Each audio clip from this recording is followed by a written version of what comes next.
Assalamualaikum warahmatullahi wabarakatuh. Alhamdulillah nahmaduhu wa nasta'inuhu wa nastaghfiruhu wa na'udzu billahi min shururi anfusina wa min sayyiati a'malina. May yahdihillahu fala mudilla lahu wa may yudlilhu fala hadiya lahu. Wa ashhadu an la ilaha illallah wahdahu la sharika lahu wa ashhadu anna Muhammadan abduhu wa rasuluhu. Amma ba'd. கண்ணியத்திற்குரிய எல்லாம் வல்ல அல்லாஹ்வின் நல்லடியார்களே, மனிதர்கள் இரண்டு வகையாக இருப்பதை பார்க்கலாம். ஒரு பிரிவினர் நன்மையான காரியங்களை ஆர்வத்தோடும் ஈடுபாட்டோடும் செய்யக்கூடியவர்கள்.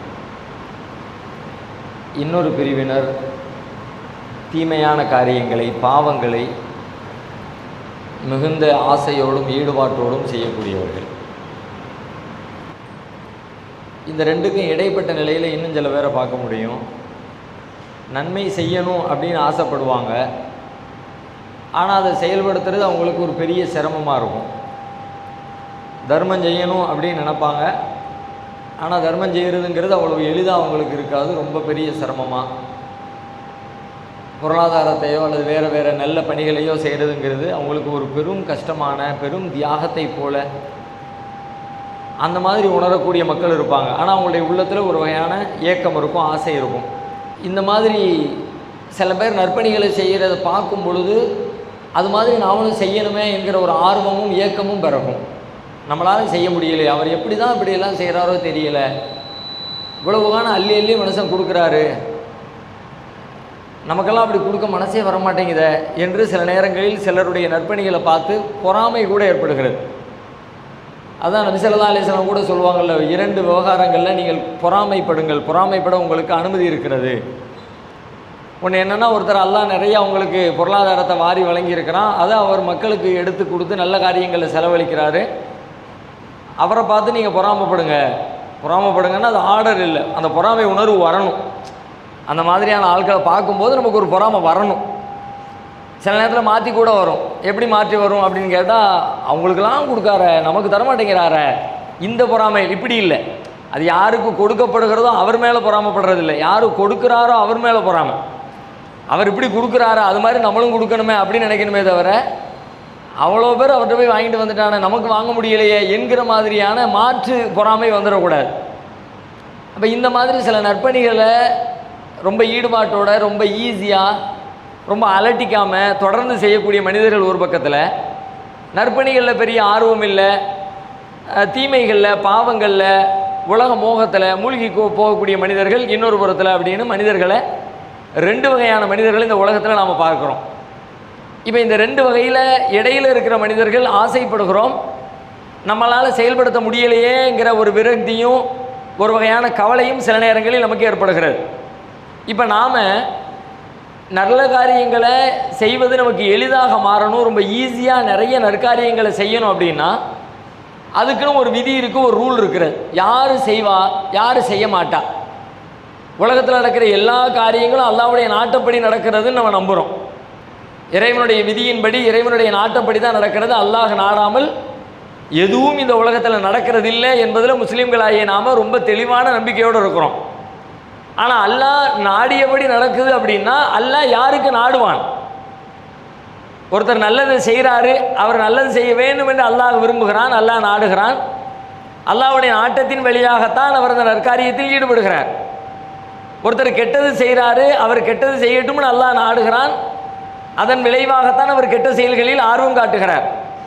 சரி, இப்போ ஒருத்தர் அல்லாஹ் நல்லதை செய்ய வேண்டும் என்று நாடுகிறானே, அந்த நாட்டமோ அல்லது தீமை செய்யட்டும் என்று நாடுகிறானே இந்த நாட்டமோ குருட்டாந்தரமானது, குருட்டாம்போக்கில் நடைபெறுகிறதான்னு கேட்டால் அப்படி இல்லை. அல்லாஹ்வுடைய நாட்டம் என்பது அதுக்கு அல்லாஹ் ஒரு ரூல் வச்சுருக்கான், ஒரு விதி வச்சுருக்கான். அந்த விதிக்கு உட்பட்டு என்னெல்லாம் காரியங்களை யாரெல்லாம் செய்கிறாங்களோ அவங்களுக்கெல்லாம் நல்லது செய்கிறத நாடுவான். யாரெல்லாம் கெட்டது செய்யணும்னு நினைக்கிறானோ அவங்களுக்கெல்லாம் ஒரு விதியை, ஒரு ரூல் வச்சுருக்கிறான். அந்த ரூல் படி செயல்படக்கூடியவங்களுக்கெல்லாம் கெட்டதை எல்லாம் ஈஸியாக்கி விட்டுறான். குருட்டாந்தனமாக எந்த ஒரு வரையறையும் இல்லாமல், ஒரு இலக்கணம் இல்லாமல், ஏனோ தானோன்னு அல்லாஹ் இஷ்டத்துக்கு நாடுறதில்லை. அல்லாஹ்விடத்தில் அதிகாரம் இருக்குது, அவன் யாரை வேணாலும் நாடலாம்.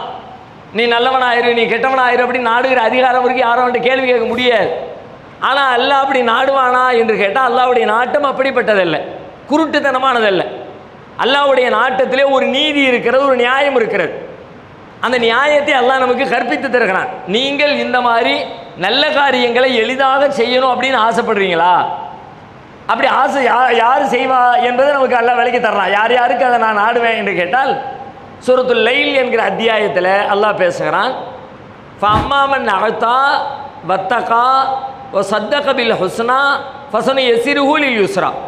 நாம் சில பேருக்கு எளிதானதை செய்வதற்கு அவருக்கு நாம் எளிதாக்குவோம். எளிதானதை செய்வது அப்படின்னா நல்ல காரியங்களை செய்வதுன்னு அர்த்தம். சொர்க்கத்தின்பால் செல்கிற வேலைகளை செய்வதுன்னு அர்த்தம். ஏன்னா சொர்க்கம் தான் எளிது, நரகம் கஷ்டம். அவன் எளிதானதற்கு செல்லுவதற்கு, எளிதானதை செய்வதற்கு அவருக்கு நாம் லேசுபடுத்தி கொடுத்து விடுவோம். யாருக்கு லேசுபடுத்தி கொடுப்போம்? அந்த அந்த அந்த மனிதர்களை பற்றியான விவரத்தை அதுக்கு மேலே உள்ள வசனங்களை பேசுகிறான்.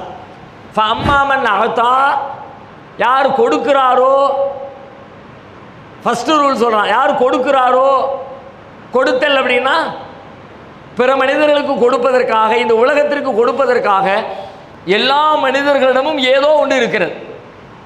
நம்மிடத்திலிருந்து அடுத்தவங்களுக்கு போகிறதுக்கு, இந்த உலகத்துக்கு போகிறதுக்கு, இந்த உலகத்தில் உள்ள ஜீவராசிகளுக்காக இருக்கலாம், மனிதர்களாக இருக்கலாம், இந்த பிரபஞ்சத்தினுடைய இயற்கை வளங்களுக்காக இருக்கலாம், காடு மலைகளுக்காக இருக்கலாம், தண்ணீருக்காக இருக்கலாம், யாருக்காக வேண்டியும் இருக்கலாம். ஆனால் நீங்கள் கொடுப்பதற்கென்று உங்களிடத்திலே நிறைய அம்சங்கள் இருக்கிறது. என்னெல்லாம் இருக்குது நீங்கள் யோசிச்சு பார்த்தீங்கன்னா நிறைய கொடுக்கலாம். பொருளாதாரத்தை சில நேரத்தில் கொடுத்துருப்பான்ல, நாம் அந்த பொருளாதாரத்தை அடுத்தவங்களுக்கு கொடுக்கலாம். உங்கள்ட்ட இருந்து பிறருக்கு கொடுப்பதற்கு நீ என்னவெல்லாம் இருக்குதோ அது எல்லாத்தையும் நீங்கள் கொடுக்கணும். முதல் விஷயம் அதுதான். நீங்கள் நன்மையான காரியங்களில் முன்னேறணும், ரொம்ப ஈஸியாக இருக்கணும் அப்படின்னு நினச்சா சில காரியங்களை சிரமப்படுத்தி கஷ்டப்படுத்தி நீங்கள் செய்ய பழகிங்க. 1-2 காரியங்களை அப்படி சிரமப்படுத்தி செய்ய பழகிட்டீங்க அப்படின்னா அதுக்கு பிறகு எல்லா நற்காரியங்களையும் செய்து உங்களுக்கு லேசுபடுத்தப்பட்டுரும். அதில் முதல் விதி ஃபஅம்மாமன் அஅதா, யார் கொடுக்கிறாரோ. செல்வம் இருக்கிறது, தன்னுடைய செல்வத்தை பிறருக்கு கொடுக்கிறார், நன்மையான காரியங்களுக்கு கொடுக்கிறார். ஒருவரிடத்தில் அறிவு இருக்கிறது, அந்த அறிவை நன்மையான வழிகளில் செலவிடுகிறார், அவற்றை இருக்கிற அறிவை அடுத்தவங்களுக்கு சொல்லிக் கொடுக்கிறார். ஒருத்தரிடத்தில் இரக்கம் இருக்கிறது, குழந்தைகளுக்கு, பெரியவர்களுக்கு, இயலாதவர்களுக்கு, ஏழைகளுக்கு, முதியவர்களுக்கு இரக்கம் தேவைப்படுகிறது. அவர் அந்த இரக்கத்தோடு அவர்களை பார்க்கிறார், இரக்கத்தை கொடுக்கிறார், கருணையை கொடுக்கிறார், அறிவை கொடுக்கிறார், அறிவுரையை கொடுக்கிறார், ஆலோசனையை கொடுக்கிறார். ஒரு நெருக்கடியான சூழலில் இருக்காரு, இப்போ இப்படி செய்யாது, இப்படி செஞ்சால் கரெக்டாக முடிஞ்சிடும், உங்களால் சொல்ல முடியும், உங்களுக்கு அதை பற்றி அறிவு இருக்கிறது. ஆமாம், இவனுக்கு ஏன் சொல்லணும்? நடு ரோட்டில் நின்றுக்கிட்டு இருக்கான், எவனே தெரியலை, ஊர் பேர் தெரியாதவனுக்கெல்லாம் நான் ஏன் ஹெல்ப் பண்ணணும், நான் எதுக்கு சொல்லணும், எனக்கு 1008 வேலை இருக்குது அப்படின்னு நம்ம போக முடியாது. அப்படி போகிற மனிதர்களாக இல்லாமல் உங்களிடத்திலே பிறருக்கு கொடுப்பதற்கு என்னவெல்லாம் இருக்கிறதோ, உங்கள் உடல் உழைப்பை கொடுக்கலாம், உங்களுடைய நேரத்தை கொடுக்கலாம். அப்படி பிறருக்கு கொடுப்பதற்காக என்னவெல்லாம் இருக்கிறதோ அதையெல்லாம் நீங்கள் கொடுக்கிறவர்களாக மாறினால், ஆரம்பத்தில் உங்களுக்கு இது சிரமமாக இருக்கலாம். ஆனால் ஒரு விதிக்காக, ஒரு தேவைக்காக, என்ன தேவை? நான் எல்லா நற்காரியங்களையும் செய்வது எனக்கு லேசாகணும், எல்லா கெட்ட காரியங்களையும் செய்வது எனக்கு கஷ்டமாக மாறணும். அல்லாஹ் சில பேருக்கு இதை லேசாக்குவான், சில பேருக்கு கஷ்டமாக்குவான். நான் லேசாக்குகிறவர்களுடைய பட்டியலுக்குள்ளே இருக்கணும்னு விரும்பினேன். அதுக்காக வேண்டி எனக்கு விரும்பினாலும் விரும்பாட்டியும் நான் இந்த வேலையை நான் செய்கிறேன், அந்த வேலை முடிவதற்காக, அந்த காரியம் நடப்பதற்காக இந்த வேலையை நான் செய்கிறேன் அப்படின்னு சொல்லி ஒருத்தர் தன்னிடம் இருக்கிறதை கொடுக்க ஆரம்பித்தால், ரெண்டாவது சொல்கிறான் வத்தகா, யார் தக்வாவோடு இருக்கிறாரோ. தக்வாவோடு இருத்தல் அப்படின்னா பொதுவாகவே நம்ம எல்லாரும் தக்வா என்பதற்கு ஒரு பொதுப்படையான அர்த்தம் வச்சுருப்போம். இறையச்சத்தோடு இருத்தல், இறையச்சத்தோடு இருத்தல். நேரடியாக தக்வா என்பதற்கு இறையச்சம் என்பது பொருள் கிடையாது. தக்வா என்று சொன்னால் விழிப்புணர்வோடு இருத்தல்னு அர்த்தம். எல்லா நேரத்திலையும் நான் என்ன செய்கிறேன், ஏதை செய்கிறேன், சரியாக தான் செய்கிறேனா, அல்லாஹ்வுக்கு விருப்பமானதை தான் செய்கிறேனா அப்படின்னு கவனத்தோடு இருக்கிறனால அந்த கவனத்துக்கு பேர் தக்வா. வக்கா என்று சொன்னால் விலகி கொண்டான, தற்காத்து கொண்டான்னு அர்த்தம். அல்லாஹ்வுடைய கோபத்திலிருந்து தன்னை காத்துக்கொள்ளக்கூடியவன். யார் காத்துக்குவா? எல்லா நேரத்திலையும் யார் கவனமாக இருக்கிறாரோ, தான் செய்கிற ஒவ்வொரு செயலையும், தான் பேசுகிற ஒவ்வொரு பேச்சிலையும் யார் கவனத்தோடு பேசுகிறாரோ, கவனத்தோடு செயல்படுறாரோ அவர் தான் அல்லாஹ்வுடைய தண்டனையிலிருந்து தன்னை காத்துக்கொள்ள முடியும். ரெண்டாவது ரூல் சொல்கிறான், யார் எப்போதுமே கவனத்தோடு விழிப்போடு ஏனோ தானோன்னு செஞ்சுக்கிட்டு இருக்கிற வேலையை தொடர்ந்து செஞ்சுக்கிட்டே இருக்கிற ஆள் இல்லை. நாம் ஆட்டோ பைலட் மோடில் நிறைய வேலைகளை செய்வோம். விரும்பினாலும் விரும்பாட்டியும் தெரிஞ்சோ தெரியாமலோ நேற்று செஞ்சோம், முந்தா நாள் செஞ்சோம், அத்தா செஞ்சாங்க, நம்ம நன்னாள் செஞ்சாங்க, தலைமுறையாக செய்யப்பட்டது நானும் செய்கிறேன் அப்படி நம்ம செஞ்சிட முடியாது. இப்போ நான் இன்னைக்கு இந்த வேலையை செய்கிறேன், ஏன் செய்கிறேன், செய்கிறது கரெக்டா தப்பா அப்படிங்கிற புரிதலோடு அந்த காரியத்தை நான் செஞ்சேன் அப்படின்னா நான் தக்குவாவோடு இருக்கிறேன்னு அர்த்தம். ரெண்டாவது அல்லாஹ் சொல்கிறான் யார் தக்குவாவோடு இருக்கிறார்களோ. மூன்றாவது அல்லாஹ் சொல்கிறான் சத்தக பில் ஹுஸ்னா, யார் நன்மையான காரியங்களை உண்மைப்படுத்துகிறாரோ, நன்மையான அழகான காரியங்களை, மார்க்கத்தில் சொல்லப்பட்டிருக்கிற விஷயங்கள் எல்லாமே நன்மையானது தான். வெளிப்படையாக பார்த்தா சில நேரங்களில் அதை உண்மைப்படுத்துறதுக்கு மனசு வராது.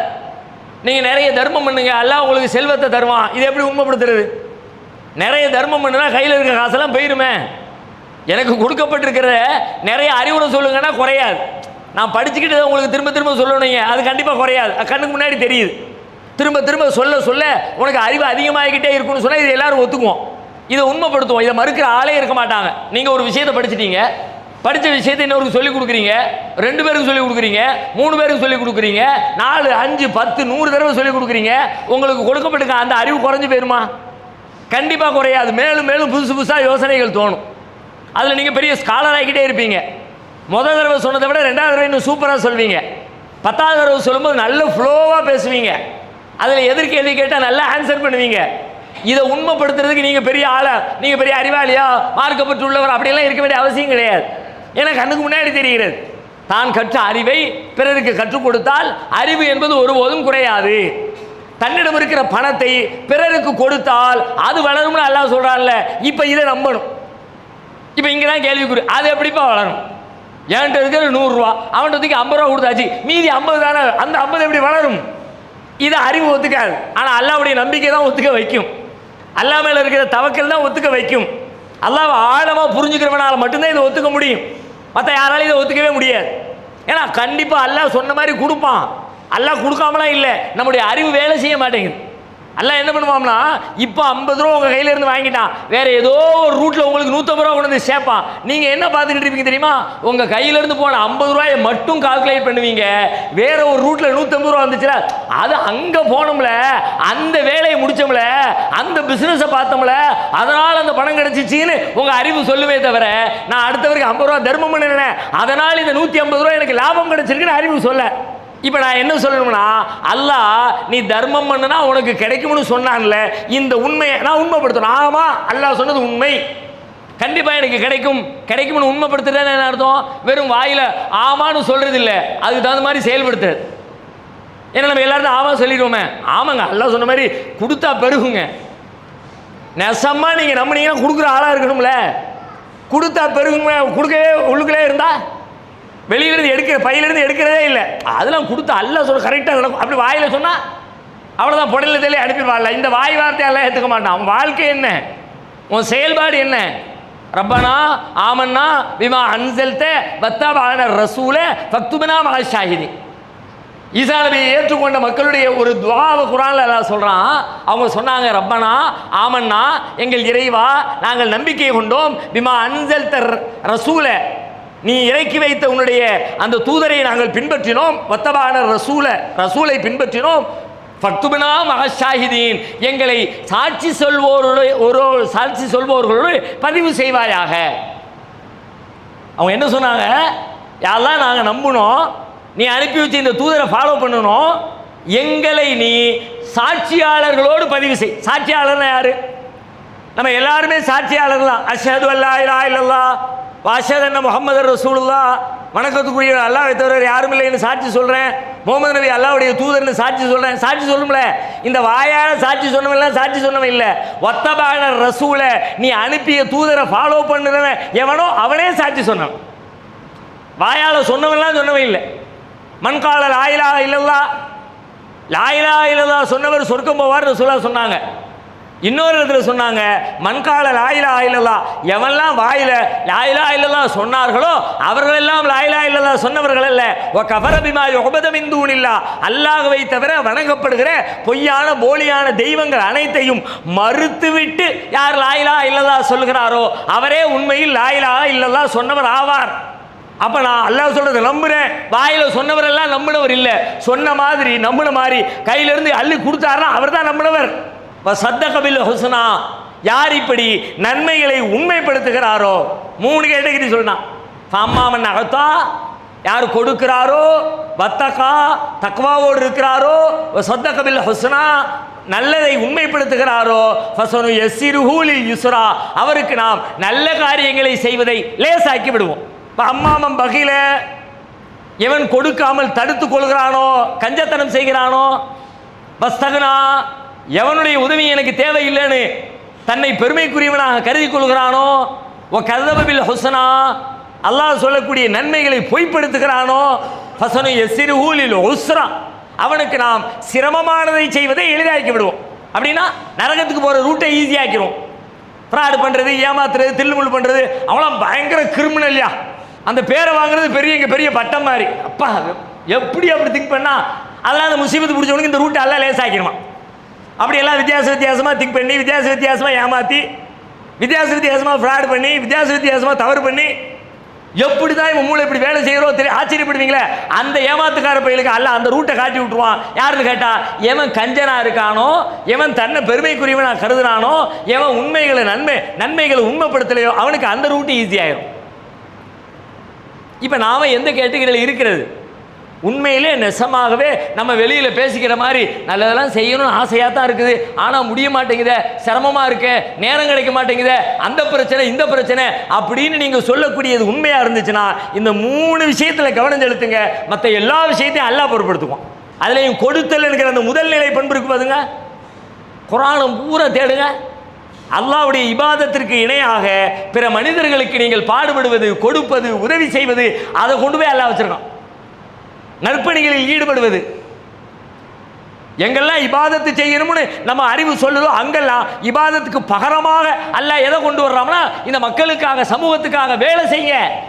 நான் நோன்பு வச்சேன், நோன்புல தப்பு பண்ணிட்டேன், நோன்புக்கு பரிகாரம் திரும்ப ஒரு நோன்பு வையின்னு சொல்லணும். அதுக்கு பதிலாக அல்லாஹ்வுடைய தூதர் என்ன சொல்றாங்க? ஏழைகளுக்கு சாப்பாடு கொடுங்குறாங்க.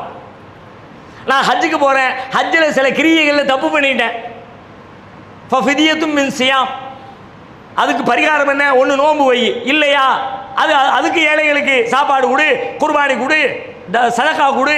அது சதக்கத்தின் ஒன்று சுக், ஒன்று ஆடுறது குர்பானி கொடு, இல்லாட்டி தர்மம் பண்ணு. தர்மம் என்னது? யாருக்கு போவோம்? அல்லாஹ்வா போவோம். ஆடு அர்த்தம்னா அல்லாஹ்வை திங்க போகிறோம், ஆட்டை மக்களுக்கு தானே உதவி செய்ய போகிறோம். அப்போ ஹஜ்ஜில் செஞ்ச தப்புக்கு இன்னொரு ஹஜ்ஜு கிரியை செய்யணும் சொல்லலை, மக்களுக்கு. எனக்கு செய்ய வேண்டியதில் குறை வச்சியா? மக்களுக்கு செய். நோன்பு அல்லாஹ்வுக்கு செய்ய வேண்டியது, அதில் குறை வச்சியா? மக்களுக்கு செய். குர்ஆன்ல 2 சேர்ந்த கட்டளைகள், ரொம்ப ரொம்ப சிறப்பான சில கட்டளைகள் உண்டு. அதில் ஒரு கட்டளை என்னன்னா, அகீமு ஸலா வ ஆத்து ஸக்கா, தொழுகை நிலைநாட்டு, ஜக்காத்தை கொடுத்துரு.